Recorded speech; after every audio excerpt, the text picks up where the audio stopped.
यदि आपके पास बाइबल्स हो तो निकाल लीजिए, या शायद संदर्भ यहां पर दिखाया जाए। मत्ती रचित सुसमाचार और उसका 21वां अध्याय, उसकी 28वीं से 31वीं आयतों पर हम गौर करेंगे। परंतु उसके पहले मैं ये कहना चाहता हूं कि नए वर्ष में हम हैं, और नए वर्ष में हम बहुत कुछ अच्छा करना चाहते हैं। बहुत सी बातों को हम छोड़ना चाहते हैं, अच्छा करना चाहते हैं, अच्छा सोचते हैं। जिन बातों को हम नहीं कर पाए वो हम सोचते हैं कि इस वर्ष में करेंगे। बहुत सी बुराइयां जो हमारी जिंदगी में हैं, बहुत से पाप जो हमारे जीवन में पल रहे हैं, उनको हम छोड़ेंगे। और इसके लिए हम प्रार्थना करते हैं, इसके लिए हम एक संकल्प लेते हैं, और नए वर्ष में परमेश्वर हमको ये अवसर देता है कि हम एक बार अपनी जिंदगी का पुनर्मूल्यांकन करें और एक बार देखें कि हम अपनी आत्मिक यात्रा में कहां पर हैं। मत्ती रचित सुसमाचार उसके 21वें अध्याय और उसकी 28वीं आयतों से 31वीं आयतों में प्रभु यीशु मसीह एक दृष्टांत दे रहे हैं। और जहां पर वो कह रहे हैं, किसी मनुष्य के 2 पुत्र थे। उसने पहले के पास जाकर कहा, हे पुत्र, आज दाख की बारी में काम कर। उसने उत्तर दिया, मैं नहीं जाऊंगा। पहले पुत्र ने कहा, मैं नहीं जाऊंगा, अपने पिता से कह दिया उसने। परंतु पीछे पछता कर गया। उसको पछतावा हुआ, उसको लगा कि उसने अपने पिता से गलत कहा है। पिता को नहीं करने के बाद उसको पछतावा हुआ और वो गया और उसने दाख की बारी में काम किया। फिर दूसरे के पास जाकर पिता ने ऐसा ही कहा। उसने उत्तर दिया, जी हां, जाता हूं, परंतु नहीं गया। तो कौन सा पुत्र था जिसने पिता की इच्छा को पूरा किया? प्रभु यीशु मसीह कहते हैं, मैं तुमसे सच कहता हूं कि पहले ने पिता की इच्छा को पूरा किया। और उसके आगे वो लिखते हैं, मैं तुमसे सच कहता हूं कि महसूल लेने वाले और वेश्या तुमसे पहले परमेश्वर के राज्य में प्रवेश करेंगे। जो बात मैं कहना चाहता हूं आपसे वो ये कि हम सबों के इरादे तो नेक होते हैं, हमारे इरादे बहुत अच्छे होते हैं, हम अच्छा करना चाहते हैं, हमारी अच्छी योजनाएं होती हैं, हमारे अच्छे उद्देश्य होते हैं, बहुत कुछ अच्छा करने की हमारी इच्छा होती है। पर वो इरादे इरादे बनकर रह जाते हैं, वो इरादे कार्य रूप में परिणित नहीं हो पाते।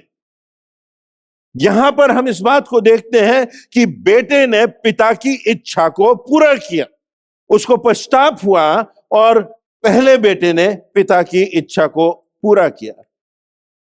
इरादे अच्छे होना अच्छी बात है, परंतु उनको जीना, उनको कार्य रूप में परिणित करना, उन उद्देश्यों तक पहुंचने के लिए प्रयास करना दूसरी बात होती है। जब लूसीफर स्वर्ग का दूत था तो उसका प्रारंभ तो अच्छा हुआ होगा, परमेश्वर ने उसको उतना बड़ा स्थान दिया, कुछ नेक इरादे होंगे, परंतु हम जानते हैं उसके बाद किस प्रकार उसमें घमंड आ गया और वो शैतान बन गया। यहूदा जब प्रभु यीशु मसीह का चेला बना तो उसमें बहुत सी योग्यताएं थी। प्रभु यीशु मसीह ने बहुत कुछ अच्छा देखा था और यहूदा अच्छा करना चाहता था और उसके इरादे भी अच्छे थे, परंतु हम जानते हैं कि उसका अंत कैसा हुआ। यहां तक कि प्रभु यीशु मसीह ने कहा, अच्छा होता कि ऐसे मनुष्य का जन्म ही ना होता। प्रभु यीशु मसीह स्वयं कहते हैं, मत्ती रचित सुसमाचार उसका 7वां अध्याय उसकी 21वीं आयत में प्रभु यीशु मसीह कहते हैं कि जो मुझसे हे प्रभु कहते हैं, उनमें से हर एक स्वर्ग के राज्य में प्रवेश ना कर सकेगा। जो हे प्रभु कहते हैं, जो प्रार्थनाएं करते हैं, जो धार्मिक शब्दावली बोलते हैं, उनमें से हर एक स्वर्ग के राज्य में प्रवेश नहीं कर पाएगा। मरकुस रचित सुसमाचार उसका 3रा अध्याय उसकी 31वीं से 34वीं आयतों को यदि आप देखेंगे तो वहां पर वर्णन है, प्रभु यीशु मसीह है, बहुत सी भीड़ है, बहुत से लोग उसके साथ हैं, और तब बाहर से खबर आती है कि तेरी माता और तेरे भाई आए हुए हैं। इस उद्देश्य से खबर आती होगी कि तू अपनी माता को और अपने भाइयों को अपने पास बुला ले। और तब प्रभु यीशु मसीह अपने पास बैठे जो उसके लोग थे उनकी ओर देखता है और प्रभु यीशु मसीह कहते हैं कि कौन है मेरी माता, कौन है मेरे चेले, कौन है मेरे भाई। और तब प्रभु यीशु मसीह उनकी ओर देखकर कहता, यह है मेरी माता, यह है मेरे भाई, क्योंकि ये पिता की इच्छा पर चलते हैं, ये मेरे साथ हैं। तो जो बात है वो ये कि प्रभु यीशु मसीह यहां पर फरीसियों से कहते हैं कि तुम्हारे पहले महसूल लेने वाले और वेश्याएं परमेश्वर के राज्य में प्रवेश करेंगे। धार्मिक अगुए हो तुम, अच्छे दिखते हो, अच्छी बात करते हो, अच्छा प्रचार करते हो, अच्छे उद्देश्य तुम्हारे हैं, तुम्हारी प्रार्थनाएं बड़ी प्रभावशाली सुनाई देती हैं, परंतु जो वास्तविकता है वो ये कि इन कर्म कांडों के आगे, इन बातों के आगे, इस शब्दावली के आगे, इन परंपराओं प्रथाओं को निभाने के आगे तुम्हें तुम्हारे जीवन में कोई फल नहीं है, तुम्हारे जीवनों में कोई गवाही नहीं है। तुमने धर्म को मात्र परंपरा बना लिया है, वो पश्चाताप की बात नहीं है, वो फल लाने की बात नहीं है, वो गवाही देने की बात नहीं है, वो परमेश्वर के साथ संबंध बनाने की बात नहीं है। और इसीलिए प्रभु यीशु मसीह धार्मिक अगुओं से कहते हैं कि कम से कम जो वेश्याएं हैं और जो महसूल लेने वाले हैं, और उसका उदाहरण हमको आगे मिलता है। कौन है महसूल लेने वाला, कौन है वेश्या? महसूल लेने वाले में हम जानते हैं जक्कई, जब प्रभु यीशु मसीह जक्कई के घर जाता है तो उसके जीवन में एक आमूल परिवर्तन आ जाता है। तो यहां पर बहुत संक्षिप्त में 3 शब्द आते हैं। जब हम बात करते हैं कि हमको नेक इरादों से, when we need to go beyond good intentions, there are 3 words that we are going to talk about briefly. Number 1, पहली बात जो हमारे सामने आती है, अगर एक शब्द में आपको देखना है तो योजना, एक्शन प्लान। जो अच्छे उद्देश्य हैं, जो अच्छे इरादे हैं, जिसके लिए परमेश्वर ने हमको इस संसार में भेजा है, उनको कार्यों में परिणत करने के लिए, उनको गवाही के रूप में परिणत करने के लिए हमारे पास कौन सा एक्शन प्लान? दानियल नबी की पुस्तक में लिखा है कि यह तब होता है जब हम ठान लेते हैं, दानियल 1:8, परंतु दानियल ने अपने मन में ठान लिया कि वह राजा का भोजन न खाएगा, न दाख मधु पीकर अपवित्र होगा। उसके सामने परीक्षा थी, पर उसका एक्शन प्लान था कि वो राजा के सामने गलत बात में ना झुकेगा, ना समझौता करेगा। चाहे उसको राजा का भोजन भी मिल रहा है तो वो राजा का भोजन नहीं खाएगा। एक उदाहरण पर और जाएंगे हम। यूसुफ ने स्वप्न देखा कि मिस्र में 7 वर्ष का अकाल होगा। अब अगर आप देखेंगे उत्पत्ति उसके 41वें अध्याय में बहुत सी आयतें हैं, उसकी 39वीं आयत है, उसकी 41 से 42वीं आयत है, और फिर उसकी 46 से 49 तक आयतें हैं। तो इन दिनों में मैं पढ़ देता हूं क्या लिखा। फिर फिरौन ने यूसुफ से कहा, परमेश्वर ने जो इतना ज्ञान दिया है कि तेरे तुल्य कोई समझदार और बुद्धिमान नहीं। राजा कह रहा है, किससे कह रहा है? यूसुफ से कह रहा है। फिरौन कह रहा है कि परमेश्वर ने तुझे इतना ज्ञान दिया है कि तेरे समान राज्य में कोई समझदार और कोई बुद्धिमान नहीं। फिर फिरौन ने यूसुफ से कहा, सुन, मैं तुझको मिस्र के सारे देश के ऊपर अधिकारी ठहराता हूं। तब फिरौन ने हाथ से अंगूठी निकालकर यूसुफ के हाथ में पहना दी और उसको बढ़िया मलमल के वस्त्र पहना दिया और उसके गले में सोने की जंजीर डाल दी। बन गया यूसुफ मिस्र का प्रधानमंत्री। और तब क्या हुआ? 7 वर्षों तक जो अकाल पड़ने वाला था, क्योंकि वो राजा कह रहा है कि परमेश्वर ने तुझे बुद्धि दी है, तुझे जो ज्ञान मिला है वो ईश्वरीय ज्ञान है। अब उसको यूसुफ जो है उसको कार्य रूप में परिणित करता है। और तब लिखा हुआ है, तब यूसुफ मिस्र के राजा फिरौन के सन्मुख खड़ा हुआ। तब वह 30 वर्ष का था। 30 वर्ष का था। प्रभु यीशु मसीह ने भी 30 वर्ष की उम्र में अपनी सेवकाई प्रारंभ की थी। और सो वह फिरौन के सन्मुख से निकल के मिस्र के सारे देश में दौरा करने लगा। सुकाल के अच्छे समय के 7 वर्षों में भूमि बहुतायत से अन्न उपजाती रही। पहले 7 वर्ष बहुत अच्छी उपज हुई, और तब यूसुफ ने क्या किया? 7 वर्षों में सब प्रकार की भोजन वस्तुएं जो मिस्र देश में होती थी जमा करके नगरों में रखता गया, और हर एक नगर में चारों ओर के खेतों की भोजन वस्तुओं को और वह उसी नगर में इकट्ठा करता गया। हर नगर में गया और भोजन वस्तु जो अधिकाई से हुई थी, 5वां अंश लिखा है वचन में, उनको लेकर हर नगर में जमा करता गया। सो यूसुफ ने अन्य को समुद्र के बालू के समान अत्यंत बहुतायत से राशि राशि करके रखा, यहां तक कि उनका गिनना छोड़ दिया, क्योंकि वे असंख्य हो गई थी। अब 7 अच्छे वर्ष थे तो हर नगर में गया और उसने इतना भोजन वस्तु लोगों से मांग कर एकत्रित कर ली कि उनका गिनना संभव नहीं रहा। आने वाले अकाल के 7 वर्षों के लिए एक कार्य योजना बनाई और उसको पूरा किया, एक एक्शन प्लान बनाया और उसको पूरा किया, और परमेश्वर ने उसको बहुतायत से आशीषित किया। मेरे और आपके जीवन में अच्छे इंटेंशंस हैं, अच्छे इरादे हैं, अच्छे उद्देश्य हैं, पर कार्य रूप में उसको योजना के रूप में परिणत करने के लिए क्या हमारे पास कोई एक्शन प्लान है? तो एक योजना, क्या कोई योजना है कि इस संसार में परमेश्वर की सेवा करने के लिए जो कुछ हमारे पास है, क्या योजना है? या बस हमारे इरादे हैं? हमारे दिल तो बहुत अच्छे हैं, जैसे हम कहते हैं ना कि क्या नाम था उसका, तो आप इतनी तारीफ कर रहे, अरे बड़ा अच्छा नाम था, पर नाम याद नहीं।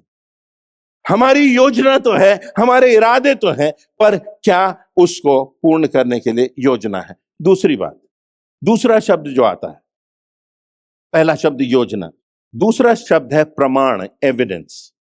First is action plan, the second word is evidence. क्या उस अच्छे इरादे की, उस अच्छे संकल्प की, उस अच्छे निर्णय की गवाही हो रही? क्या वो दिख रहा है हमारे जीवन में? या हम परमेश्वर की इच्छा पर चलेंगे? पहला यूहन्ना उसका 2 अध्याय उसकी 17वीं आयत में लिखा है, संसार और उसकी लालसाएं मिटती जा रही हैं, परंतु वह जो परमेश्वर की इच्छा पूरी करता है सर्वदा बना रहेगा। जो परमेश्वर की इच्छा पूरी करता है वो सर्वदा बना रहेगा। सर्वदा मतलब मृत्यु के बाद भी बना रहेगा। तो यह हमारी इच्छा है, यह हमारा निर्णय है। परमेश्वर ने हमें स्वतंत्र इच्छा दी है। क्या प्रमाण है हमारे जीवन में? या हम परमेश्वर के वचन के अनुसार चलते हैं या अपनी इच्छा के अनुसार चलते हैं? लूका रचित सुसमाचार 7वां अध्याय 19वीं आयतों के आगे, यूहन्ना को ऐसा लगता है, एक समय था यूहन्ना को शक हुआ कुछ, और उसने अपने चेलों से कहा कि जाओ प्रभु यीशु मसीह से पूछो कि क्या यही मसीहा है, क्या तू ही है जो आने वाला है, या हम किसी दूसरे की बाट जो है? तो प्रभु यीशु मसीह ने यूहन्ना के चेलों से क्या कहा? उसी घड़ी उसने बहुतों को बीमारियों और पीड़ाओं और दुष्ट आत्माओं से छुड़ाया और बहुत से अंधों को आंखें दी, और उसने कहा जो कुछ तुमने देखा है, जो कुछ तुमने देखा है, जाकर यूहन्ना से कह दो कि अंधे देखते हैं, लंगड़े चलते हैं, कोढ़ी शुद्ध किए जाते हैं, कंगालों को सुसमाचार सुनाया जाता है। जो तुमने देखा है, जो प्रमाण तुमने देखे हैं मेरे मसीहा होने के, जाकर के बता दो, क्योंकि तुमने देखे। क्या वो प्रमाण हमारे जीवन में, हमारी प्रतिक्रियाओं में दिखाई देते हैं? क्या पवित्र आत्मा का नियंत्रण हमारे जीवनों में है, या क्रोध का नियंत्रण हमारे जीवनों में? पवित्र आत्मा हमारे जीवनों में है तो पवित्र आत्मा का फल दिखाई देता है कि नहीं? तो पहली बात, योजना की बात मैंने आपसे कही, नेक इरादों के आगे जाने के लिए क्या योजना है। दूसरी बात मैंने आपसे कही, नेक इरादों के आगे जाने के लिए कौन से प्रमाण हैं? Action plan and then evidence, evidence in our lives. और तीसरी और अंतिम बात, एक प्रश्न की बात, it's more like a question. क्या हमारी सीमाएं स्पष्ट? यह सीमाओं की बात, सीमाओं की बात। क्या हम सही रास्ते पर चल रहे हैं? हमने उस सीमा का अतिक्रमण तो नहीं किया है? नीति वचन उसके 23वें अध्याय की 19वीं आयत में लिखा है, हे मेरे पुत्र तू सुनकर बुद्धिमान हो और अपना मन सुमार्ग में सीधा चल। बुद्धिमान कब होगा तू? जब सुमार्ग में सीधा चलेगा। नीति वचन 14:12 मेरे और आपके लिए ऐसा मार्ग है जो मनुष्य को ठीक दिखाई देता है, पर उसके अंत में मृत्यु ही मिलती। हमको तो ठीक दिख रहा है, पर क्या परमेश्वर के वचन के परिप्रेक्ष्य में है या नहीं? अगर नहीं है तो अंत में विनाश है, अनंत विनाश है, आत्मा का विनाश है, नरक का जीवन। हमको तो ठीक दिखाई दे रहा, परंतु क्या परमेश्वर की दृष्टि में हमारे शब्द, हमारा व्यवहार, हमारे कार्य परमेश्वर की झलक दिखाते हैं कि नहीं? एक अंतिम संदर्भ, व्यवस्था विवरण 8, 6 और 7। इसलिए परमेश्वर यहोवा की आज्ञाओं का पालन करते हुए उसके मार्गों पर चलना, उसका भय मानते रहना, उसके मार्ग पर चलना। क्यों? क्योंकि परमेश्वर यहोवा तुझे एक उत्तम देश में लिए जा रहा है। हमारा उत्तम देश जो है वो स्वर्ग है। और परमेश्वर का भय मानना, उसके मार्ग पर चलना, उसका हाथ थामे रहना, क्योंकि परमेश्वर हमें एक उत्तम देश में ले जा रहा है। यरूशलेम क्यों उजड़ गया? क्योंकि उसकी शहरपनाह टूट गई। बिना नियंत्रण के ऊर्जा विध्वंस में परिणत हो जाती है। न्यूक्लियर पावर अगर नियंत्रण में नहीं है, सही दिशा में नहीं है, तो वो सारे देश को बर्बाद कर सकता है। आग नियंत्रण में नहीं है तो वो विनाशक हो सकती है। राह में संकेतक नहीं है तो वो हमको गलत दिशा में ले जा सकते हैं, भटका सकते हैं।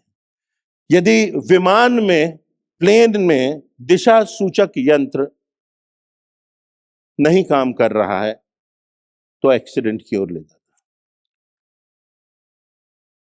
तो इसलिए जो बात है वो ये कि हम उसके मार्ग में चल रहे हैं कि नहीं चल रहे हैं। उसके मार्ग में चलना आसान नहीं, क्योंकि उसके मार्ग में चलना है तो उसकी आज्ञाओं को मानना होगा, उसके अनुसार व्यवहार रखना होगा, प्रभु यीशु मसीह के समान व्यवहार करना होगा, जो स्वर्ग का सिंहासन छोड़कर इस धरती पर उतर आया और मनुष्यों का सा स्वरूप धारण किया, और अपने आप को उसने इतना सीमित कर लिया कि मनुष्यों का दास बन गया और अपने चेलों के पैरों को उसने धोया। वो जो राजाओं का राजा था, उसने क्या नहीं सहा। और तब जब हम सही मार्ग पर चलेंगे, जब हमारी जिंदगी में गवाही होगी, जब हमारी जिंदगी में प्रमाण होंगे और जब हमारी जीवन में एक्शन प्लान होगा, तो परमेश्वर हमको आशीषित करेगा। वो प्रभु यीशु मसीह हमारे साथ है। वो प्रभु यीशु मसीह हमारा कोच है। वो प्रभु यीशु मसीह हर दिन हमारा सहायक है। वो प्रभु यीशु मसीह चाहता है कि हम शांत ना बैठे, हम खामोश ना बैठे। उसने जो कुछ हमें दिया है, ये जिंदगी दी है, क्या हर दिन आप पूछते हैं ये प्रश्न कि प्रभु आज तूने मुझे जिंदगी दी, अच्छा श्वास दिया, श्वास दी, धड़कन दी, सामर्थ दी, मैंने तेरे लिए क्या किया? क्या आज किसी एक व्यक्ति का जीवन भी मेरे जीवन से आशीषित हुआ? क्या किसी एक व्यक्ति के लिए मैंने प्रार्थना की? क्या किसी एक व्यक्ति को मैंने प्रभु तेरे प्रेम से छुआ? प्रेरितों के काम उसका पहला अध्याय उसकी 8वीं आयत में लिखा हुआ है, जब पवित्र आत्मा तुम पर आएगा तो तुम सामर्थ पाओगे और यरूशलेम और यहूदिया और सामरिया में और पृथ्वी के छोर तक मेरे गवाह ठहरोगे। मेरे गवाह ठहरोगे। You will be my witnesses. क्या वो गवाही, क्या वो विटनेस प्रभु यीशु मसीह के उद्धार की योजना की हमारी जिंदगी से हो रही है कि नहीं? क्या वो विश्वास की गवाही हो रही है कि नहीं? नहीं तो याकूब 2:26 में लिखा है कि जैसे देह आत्मा बिना मरी है, वैसे ही विश्वास भी कर्म बिना मरा हुआ है। Our faith is dead। हमारा विश्वास मरा हुआ है यदि उसमें गवाही नहीं, यदि उसमें कार्य योजना नहीं, यदि उसमें एक्शन नहीं, इट इज डेड। हम क्या कर रहे हैं? आज हमारे लिए प्रश्न है कि जो कुछ उसने हमको दिया है, क्या हमारे इरादों के आगे जाने के लिए हमारे पास कोई अच्छी योजना है? क्या उस योजना का हम अमल कर रहे हैं?